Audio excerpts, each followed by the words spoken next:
Hello and welcome to Donington Park. You may have joined us yesterday for the test, the pre-season test, back here at Donington Park, the national layout. I am Riley Davis, your commentator for this Sport Bike Cup race in Ride 6, presented by us, but ran by Henry McCartney, of course, my co-commentator from yesterday. Joining me once again, Mason Roth, back in the commentary box.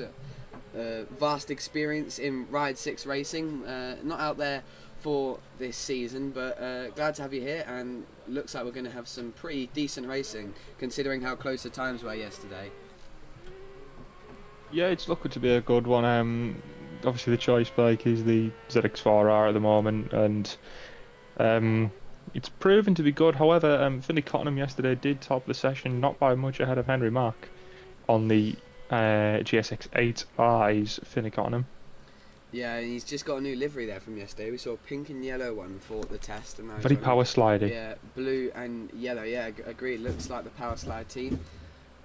And he's out there looking to get back to the top. The top time yesterday from Finley was a 1:10.6. He's currently at a 1:11.1, a tenth behind Henry Mack, currently at the top on the ZX4. It seems to me like the ZX4 and GSX-8 are. In fact, it's almost guaranteed that these two bikes are, without a doubt, the choice over the R7, which is the other bike out there. That's currently being used by Ross and a few other people, but he's the top R7 at the moment in 5th at the 1:12.2. It is a 10-minute qualifying session, well, 15-minute, but we're about 5 minutes in. We had to join a little bit late there, just because of some technical difficulties. But yeah, as I was saying, that R7 doesn't seem to be quite up to speed with the GSX-8R and ZX4.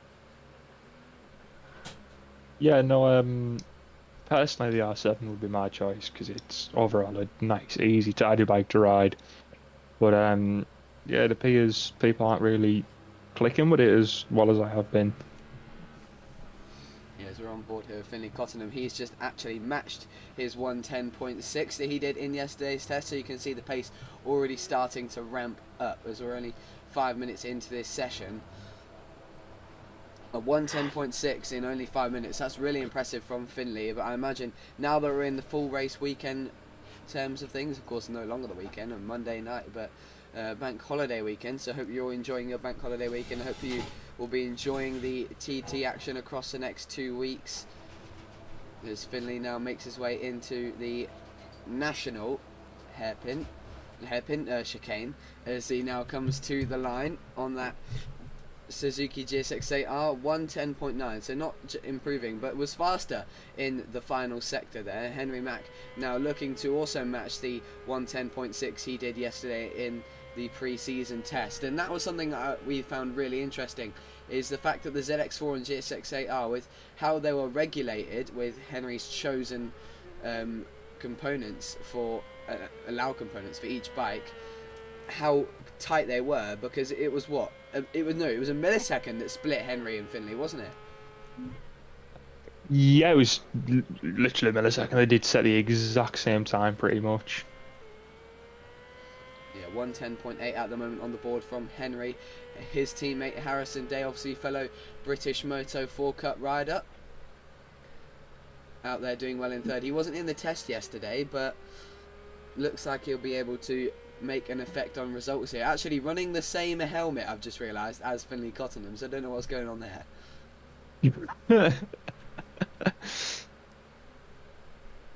That's brilliant, that. Lewis B returning on the ZX4. He was quite fast yesterday, running a bit different livery today, but it looks absolutely fantastic. Yeah, I'm pretty sure he rides an ex-Silkerlane bike. Yeah. In real life. Yeah, that's what I was going to say. Replicating his ZX6R, or is it RR? I think it's an RR. I think it's just nah. Okay. It's the old one, you know, with a nice smoother front end compared to the 6Rs nowadays. Don't get me wrong, the 6R front ends nowadays look nice, but I prefer the smoother ends. I think I actually like the newer one, not going to lie. Looking a lot nicer. Of course, all going into the gravel there, and well, the bike. And oh, it goes down. Yeah, Irvin going down. He's currently in 6th, and he's teammates to Lewis, so they'll be quite close on the timesheets. They were quite close yesterday. I think they were 6th and 7th in the pre-season test, and has Sutton maybe doing just a little bit better than he was in yesterday's test. And yeah, because I think he was at the bottom of the test. We've got 11 riders today, and he's up there in 7th. But a few more riders actually joining the field. Another R7 in the form of the number 90 bike has the King. And Sean in that. Oh, he's just caught Irvin on the inside there, also on an R7, a dead stock R7 in livery terms. It looks like he's just downloaded the game. I remember back in Ride 5, the SDPG Roads Championship, Gamer Jamie turned up to the Northwest 200 on a completely stock BM 1000, mirrors, plates, stock tyres. I don't think he changed a thing on the bike, and he dominated that race. Wow. That is incredible. And again, someone who clearly hasn't done much livery-wise, apart from maybe some oddly coloured banana rims, but is ex... Oh, I'm going to try not to... Puzme. Yeah, Puzme. Okay, there we go. Yeah, another problem with Ride 6 is sometimes... Yeah, well, it could just be down a rider mistake. Sometimes people are choosing personal livery instead of shared, and when you go onto online, it doesn't show your livery. So he may maybe just done that by accident. Yeah, that is true. As how Sutton now comes to line, he's matched his 112.2. Let's check the times at the top as Henry Mack has gone to the top of the session with a 110.4. So there we go. He smashed the lap time that was set yesterday by Finley and matched by him in the pre-season test by 0.2 of a second. So now Finley has got some real work to do to dig further into the 110s and match his rival. He's already up by 0.2 of a second, but now he's down and into the gravel at the old hairpin. Harrison Day with a 111.4, so he's got some work to do as well. He's over a second off of his teammate at the moment, so quite a big gap to the top two at the moment. It was a little bit closer as we saw Willie Sham go into third yesterday, only a 10th off. It's a shame that he's not on the grid tonight. Maybe we'll see him at some point in the rest of the season. Haven't made a mention for Speedy Leon yet, running the Carlsberg R7. Might be a Joey Dunlop replica. Yeah, Helmet. Joey Dunlop. Yeah, of course. It looks fantastic, very similar to the one Jonathan Ray ran at Donington Park, in fact, last year. It's just, of course, a more realistic version of the replica. No Monster Energy sponsoring, of course, for the number Probably one of the top 26. one helmets in the world, I think, that one. Yeah, I'd have to agree. Absolutely iconic. It has to join Valentino Rossi in the top 3 most iconic helmet designs of all time, maybe even beating him. I mean, Rossi ran a lot of different helmets. I mean, these special ones were genuinely something special. I think my favourite one is the one with his face on the top, not the cartoon one, just that photo of him on the top.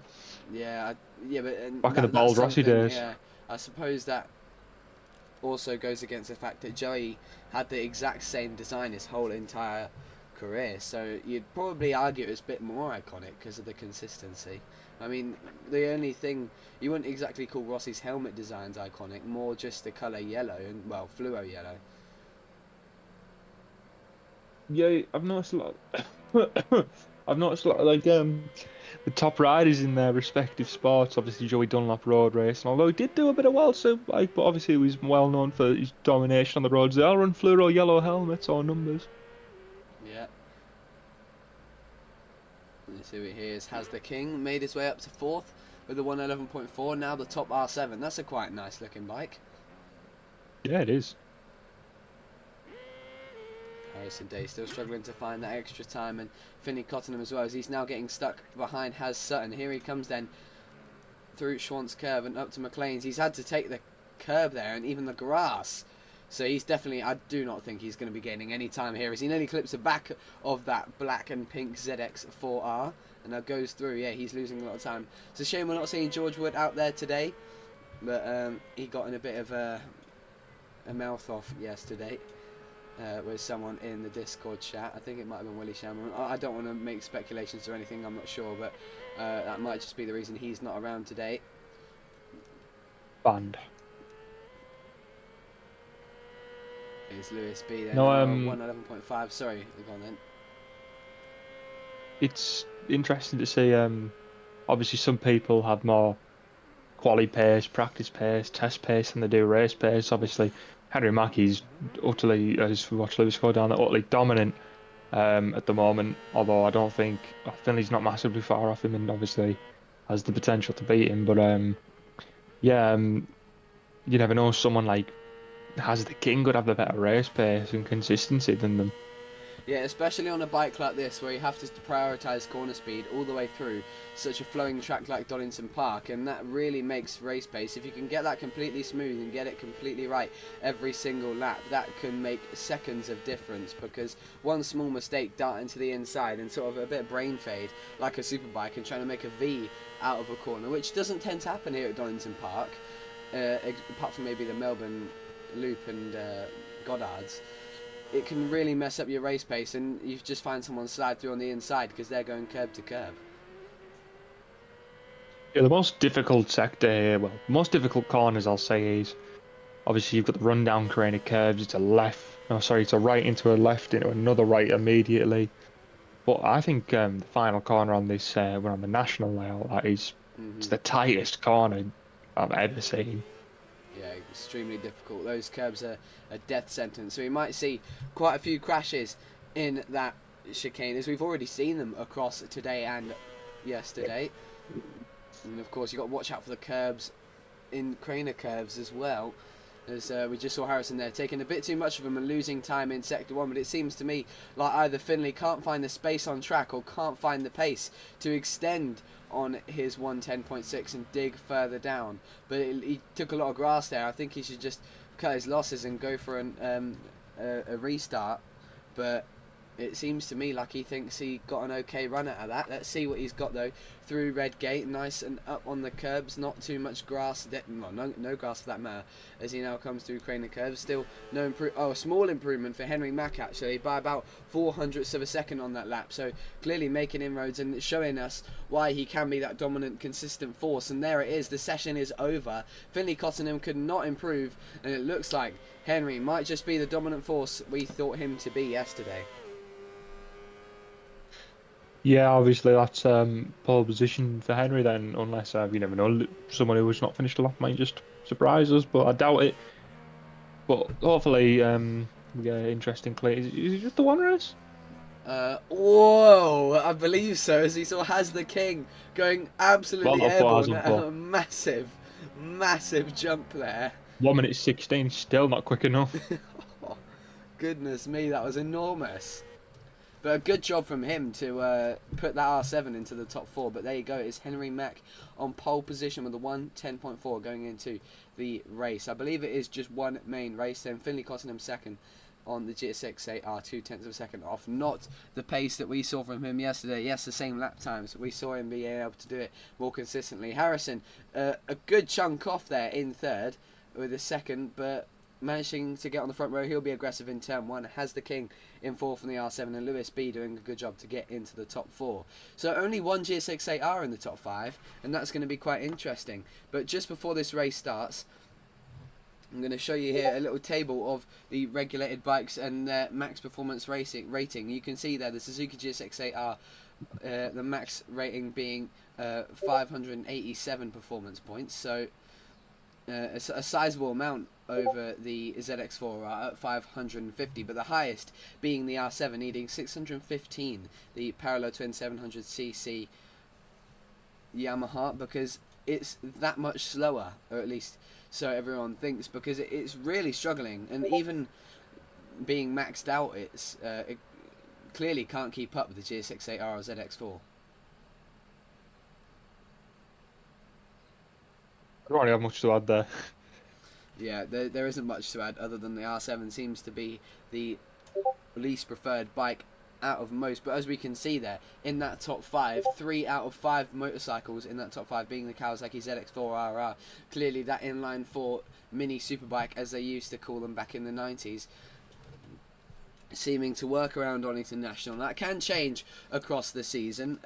Maybe the GSX-8R being a slightly bit better than the ZX4 at different tracks, and I can't see the R7 really getting an advantage over any other bike throughout the rest of the season, but we'll just have to see. And of course the riders are the ones that make the difference. I'm sure if you put Henry Mack on the R7, he could still 100% put himself in that top 3, especially with how widely spread it was compared to yesterday. A second covering Harrison and Henry, and with Finley in the middle. But here we go then, it is time to get racing. Here we go then on the grid. Henry on pole. You can see those two red ZX4s lining up either side of the G68R. We get racing here at Donington Park National. It's a brilliant start from that grunty parallel twin of Finley Cottenham, the G68R, with a brilliant launch down into turn 1.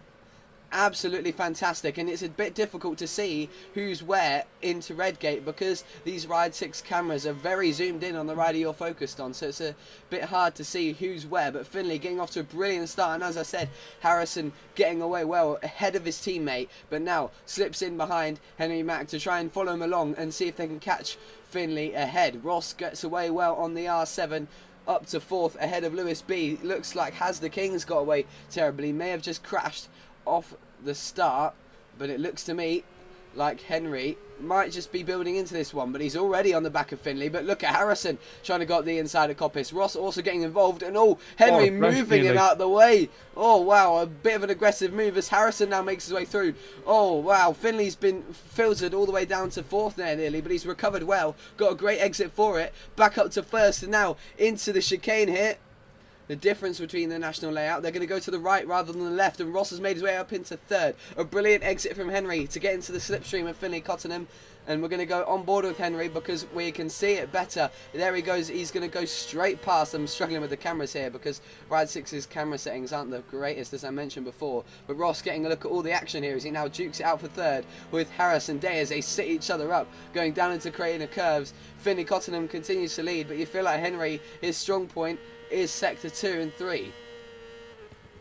Yeah, and obviously back to what I said in qualifying about people's race pace being different. Armag, he's already been fighting for the win on that R7. Obviously, this is where he shines. I've raced Ross before, and he just seems to have far better race pace, being behind riders, following them, because obviously in qualifying you can go out split to other riders, but obviously he's behind everyone. He's learning the lines, and now I think he could be a competitor for the win.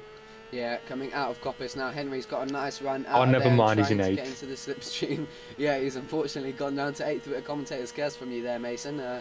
Something Sorry, that you'll find happens a lot in any form of sports. And here comes Henry, brave on the curbs there. Surprised he didn't get a penalty, but he got a fantastic run for it. Let's see what this lap's looking like for Henry. Being sat in that slipstream, it's going to be strong. A 1:10.8, and it was a 1:10.7, just slightly faster from Finley on that lap. So as you were saying, Mason, race pace clearly coming to the floor here.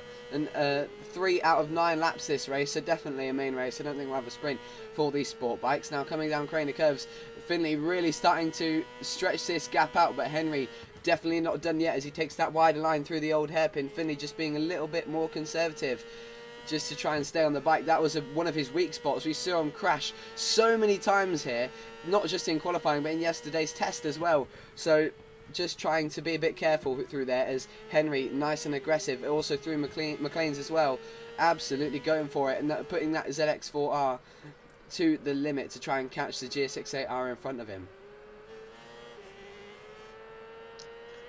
Yeah, Harrison's struggling to keep on the back of them now. He's starting to drop back into the further clutches of Irvin. Not sure what the gap is there because we don't get gaps on this game, we just have to guess. Yeah, it's really unfortunate, but Irvin doing a very good job actually in 4th at the moment, ahead of his teammate Lewis B. Oh, actually, sorry, he's dropping back? It must have been some lag because Has the King just shot ahead of him. Throttle cable snapped.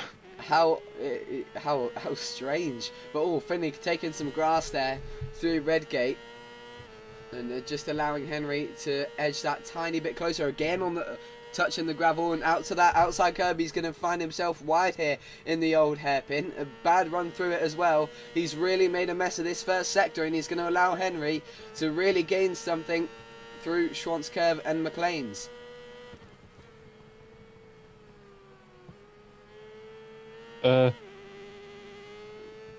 I don't know what to say. No, I don't know what to say.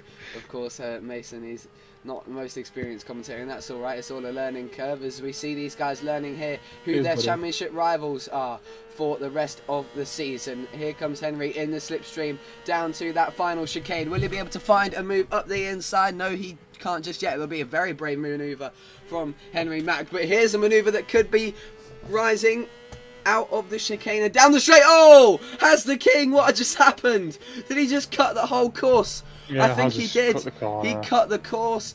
Well, like we saw in qualifying, he's just ruined that race for Henry Mack, and he's rightfully found himself in the gravel. Right, safety car, safety car, safety car, safety car. Yeah, cheers, Finley. I'm actually going to make sure I've got everyone muted because I've just realised that I'm meant to have everyone muted. Safety. He could have said worse. He could have said worse. He could have said a lot worse knowing these guys. So I'm just going to make sure everyone's muted. Finley's just while Riley's muting everyone. That's a top 10 a safety football car. respect moment, that calling out a safety car to wait for his rival that did get knocked off. It's a shame that people just have to ruin races like that because they're not doing well. It's really disappointing to see. It's not very sportsmanlike, and I've got a funny feeling he's going to wait there for everyone to come back round and then just come back on track. And as Sean goes down there, he's going to come back on track and just take someone else out again. It's a shame we don't have race direct mode to just black flag him. Yeah, what a shame that Henry Mack into fourth, but a smart decision from Finley and a right decision by that to call out the safety car. He didn't have to do it, but he did, and it was a lovely call from him just to make sure Henry still had a chance at victory today. And I think that safety car has now been called off because they're going a little bit faster by the looks of it, and unfortunately has the king getting back on track. Hopefully doesn't make a mess for anyone. No, he's just sitting there on the inside, but he is definitely not coming back for the remainder of the season. It's just a shame to see these childish, good-for-nothing players in these leagues, and unfortunately ruin racing for people like Henry and Finley, and of course the viewers. Because that was looking out to be a good battle. It really was, and that he's unfortunately just robbed us of some really good action there. Hopefully we'll be able to rob him of a seat for the remainder of the season, and hopefully he gets robbed of his PlayStation if his parents know what he's up to.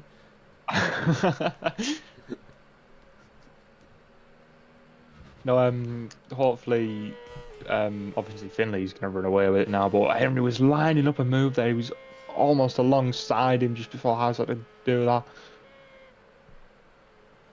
Wait, has, yeah. Oh, we're going to has Sutton and has the king. Yeah. Yeah, so apologies if either of us at any time mixed the names up. It wasn't Has Sutton being a dirty little competitor. Child. Yeah, child. Let's put it that way. Henry Mack sat in behind Lewis B and his teammate Harrison, trying to get back up into second. You feel like he hasn't really got the pace, despite his amazing qualifying, to catch Finley, unless a mistake comes through. But he slides through at creating the curves. Finley might just wait for him, you know, and get a bit of a battle out of this if he's able to catch Harrison in time. And here, look at this. Harrison might just be slowing down, but Henry is on the move. He's done a 110.7 on that last lap, 0.3 of a second off of his qualifying lap, and he's just going to try and slide through on his teammate at McLean's. Of course, good friends, these two, having racing together in the Moto4 British Cup and the Fab Racing Championship before that. Of course, Fab Racing on this weekend at Clay Pigeon. Make sure you're watching live for that. Of course, brought to you commentary wise by me and Zach Sweeney. That'll be a lot of fun going back to Fab Racing for round 2. But anyway, back to Donington Park, because Harrison just tried taking out his teammate there. That was a brave move, but he did well to think better of it. Yeah, I mean, it's some brilliant racecraft, this race. No one's really made any stupid, sensible overtakes. That obviously that's a bit contrasting, but no, there's a lot of sensible racecraft in this from every rider. I mean, Henry didn't aggressively go for a move. He waited a few laps. He tried lining it up. He was clearly scoping out where he was quicker than Finley. Yeah, and that just shows the pedigree of these riders and how people like Has the King just don't fit in here in the intellectual class.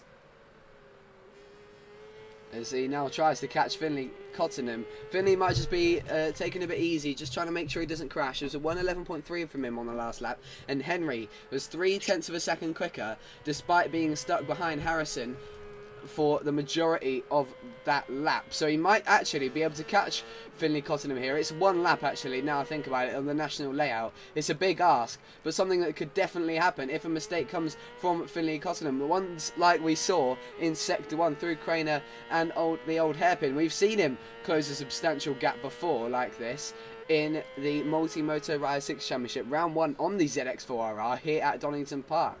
But it's a bit of a bigger gap than it was to Alfie Cox ahead, and a shorter circuit this time. So it looks like a bridge too far, unfortunately, for someone who you feel would have been the rightful race winner. Unfortunately, getting robbed. But it is good to see that we at least know that Has the King won't be continuing anymore in this league, because that incident he had previously with, I think it was Irvin, where he jumped across the chicane and took him out, was not lag. It was just plain incompetence. Finley now comes through Coppice. It's looking like a real good performance for him nonetheless. He's done a really good job controlling this race and did the right thing and the honourable thing to call out a quote-unquote safety car to squeeze back up the pack. But here he comes then down into the final chicane. This win won't feel as sweet as maybe any other that he may take across the rest of the season, but nonetheless, Finley Cottenham wheelies to the line as he takes victory here at Donington Park. A brilliant performance from him. Henry Mack doing a great job to get back to second place, but your heart aches for him as he thinks what could have been. But Harrison comes home for a strong third place, hard fought with his teammate, and has Sutton a good ride from him to take fourth after a difficult test yesterday. Really good to see him up there at the sharp end. Ross taking home fifth after a really difficult start to the race, crashing early on. Lewis B takes home sixth. Irvin, unfortunately, seventh after that incident. Pusme, we didn't really give much notice to him, but wow, that was close there. I think he just got that to the line ahead of Speedy Leon, but I wish we would have seen that going into last corner for 8th place. And then Sean taking home 10th, and a certain stupid rider delinquent. Delinquent, that's a good word to put, in 11th. That's not the fastest lap. The fastest lap goes to Henry, in fact Finley Cottenham with a 1:10.722, and that is your round 1. Make sure you join us next time out. The action here at Donington Park was and should have been even better, but next time out, next Monday at Brands Hatch, it is going to be absolutely fantastic. Thank you very much for joining us, and make sure you're out there next time out. We've got 6 rounds coming at you. Brands Hatch on the 1st of June, Mangley Cause on the 6th, Cadwell Park on the 4th, Brands Hatch Indy on the 5th. Oh, sorry, what am I talking? 5th, the 5th round, sorry. And then the final round on the 27th of June, back here at Donington Park for the GP layout. So a French round in the middle of those. Thank you very much for joining us, and hopefully we don't have any more issues like that. Thank you very much, and good night.